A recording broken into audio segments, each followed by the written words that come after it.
दरम्यान चंद्रपूरच्या विकासासाठी आम्ही एकत्र आलोय अशी प्रतिक्रिया ठाकरेंसोबत युतीवर सुधीर मुनगंटीवारांनी दिलेली आहे। तर स्थानिक स्वराज्य संस्थांच्या निवडणुकीमध्ये युती आघाडीचा निर्णय हा स्थानिक पातळ्यांवर घेण्यात आल्याची प्रतिक्रिया शिवसेना उद्धव ठाकरे पक्षाच्या उपनेत्या सुषमा अंधारे यांनी दिली आहे।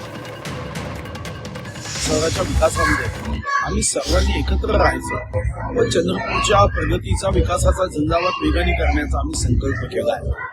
माननीय देवेंद्रजींनी आम्हाला विश्वास दिला की चंद्रपूर महानगरपालिकेच्या विकासामध्ये कुठेही आम्ही निधी कमी पडू नका आणि मला विश्वास आहे की आज आम्ही एकत्र आलो ते विकासासाठी चंद्रपूरच्या प्रगतीसाठी ही प्रगती वेगाने होईल हा विश्वास मला आहे आणि मी स्वतः या चंद्रपूर महानगराच्या विकासाचा आराखडा करण्याचा निर्णय केला की आमचं चंद्रपूर हे महाराष्ट्रामधल्या एका उत्तम शहरापैकी एक शहर आहे।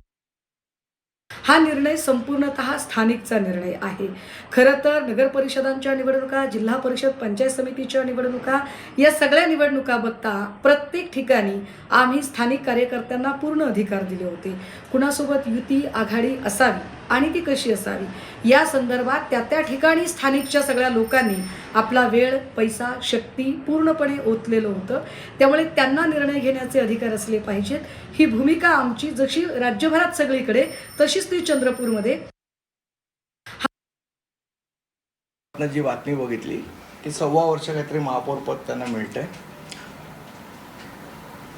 तर त्यासाठी खरं तर संजय राऊत साहेब आणि उद्धव साहेब यांचं मनापासून अभिनंदन की त्यांना चंद्रपूरमध्ये तरी महापौर पद मिळालंय, त्याबद्दल अभिनंदन करतो।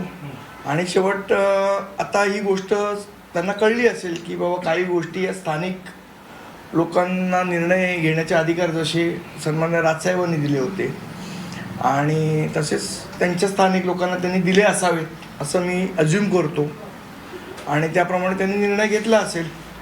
मला असं वाटतं प्रत्येक वेळेला कोणीही आकांतांडो कुठल्या गोष्टीवर करण्याच्या आधी 10 वेळेला विचार केला पाहिजे, आपण हे आकांतांडो करतोय, हे योग्य करतोय की नाही करतोय।